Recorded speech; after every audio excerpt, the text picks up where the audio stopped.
Brandon with CyclingIllustrated.com. This is Monique Pua Mata. She rides with Sho-Air International, and she's joining us from Idaho today.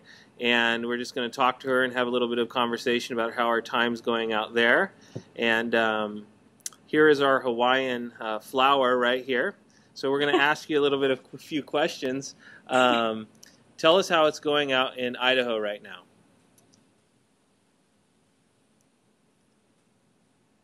Oh, you keep going in and out. Do I? That's okay. Things are great. It's gorgeous out here. The weather's perfect. It can get a little chilly. I know people would think I'm crazy for saying that, but the house we're staying at is awesome, and the river for my ice baths is right across the way.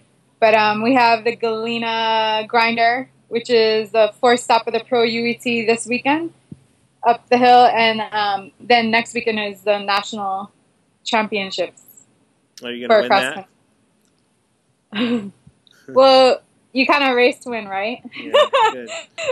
Well, I've noticed, in 2011, you've raced for a lot of years, but something happened where you just started dominating from early in 11 up all the way through. I was reading USA Cycling, and I saw that you had good results your whole career, but you started dominating in 2011. What happened? What was the switch?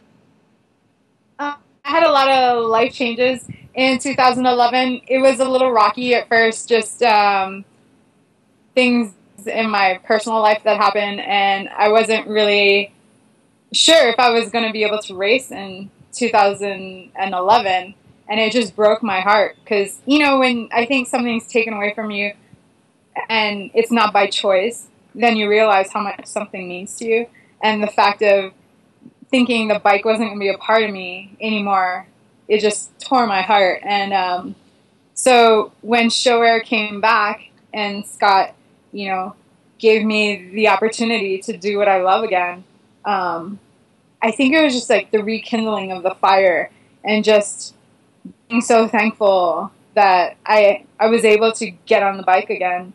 And, being back with Sho-Air was like really like a family, and they took care of me, and I was just happy. And I think that makes all the difference in the world, loving what you do, being happy and in a good place. And I guess, and then I also started working with Carmichael Training Systems, and Adam Pulford started working with me last year, and I think the things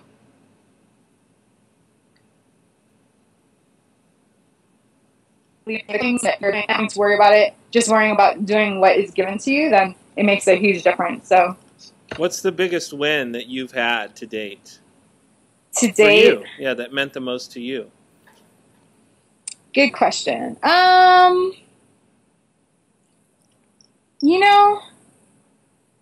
would say that's a hard one. Well, tell us about one that you really liked, or one that's most memorable. Well, I think last year the Whiskey 50 had to be one that was really memorable for me because, it was on that verge of me just really getting back into my training. And of course, it was a 50-miler, and that's what everyone thinks I'm great at. But I started my season so late and the training so late.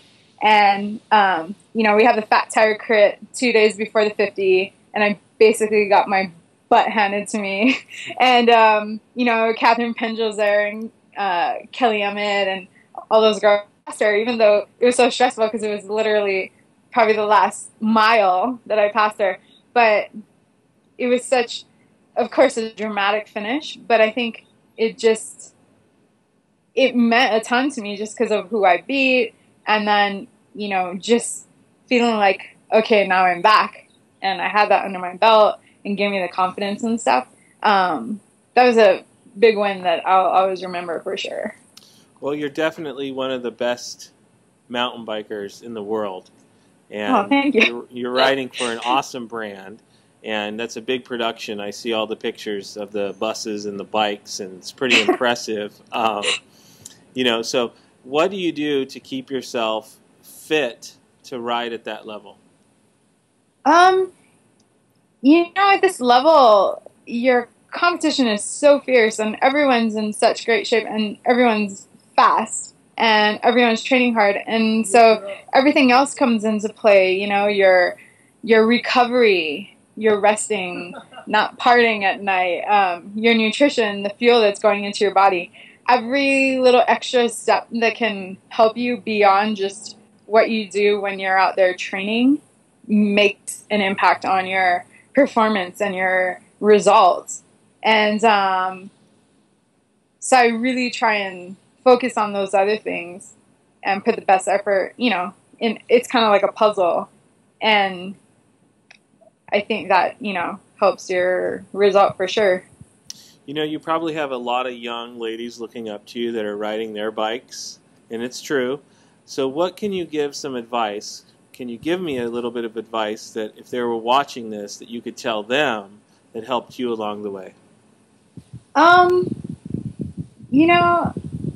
It's actually super awesome to see a lot of girls getting on the bike, and the whole high school league with NICA, and what Matt Gunnell is doing. And I do have the privilege sometimes to work with them, maybe not as much as I would like, because things get busy.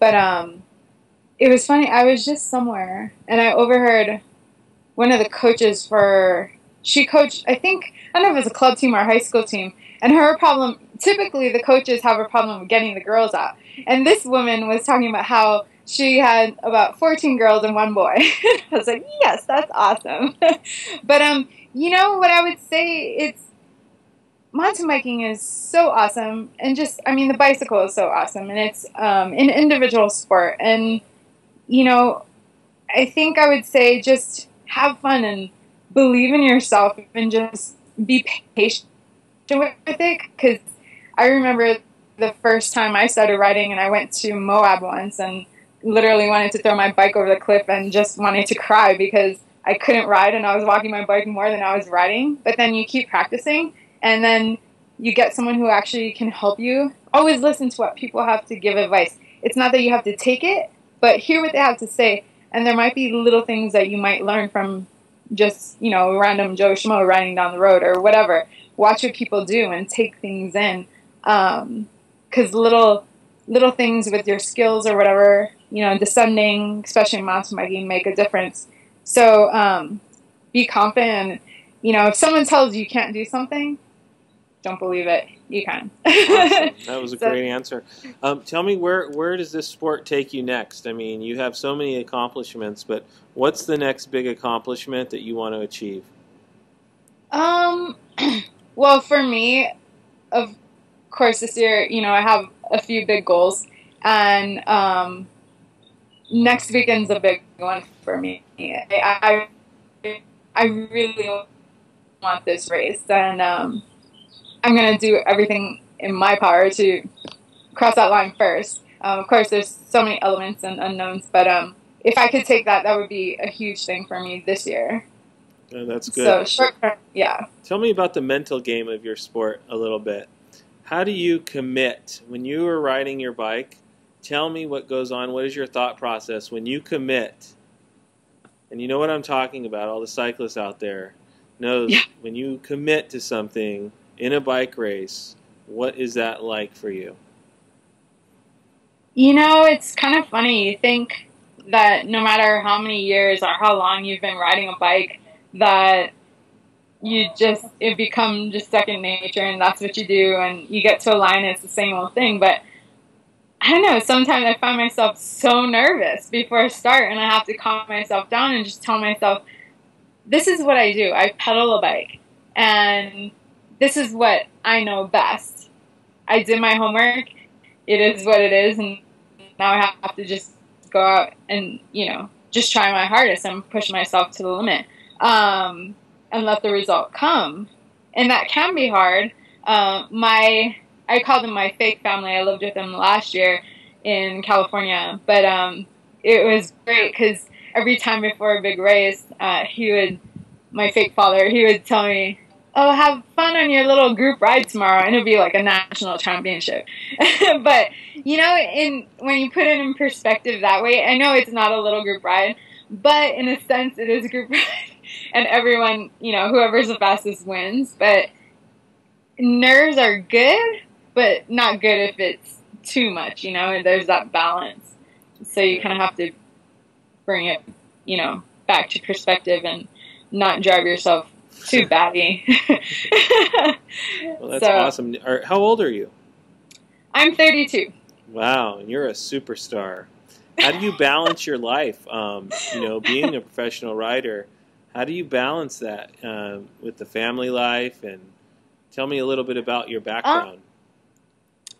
About what? Tell me a little bit about your background. Are you married? We don't know. We're just. Do you have kids? Do you not have kids? My nieces, family nephews? is kind of a small little circle right now. No, I'm not married. No kids. I don't even have a dog, unfortunately. I wish I did, but I travel a lot, so it's hard.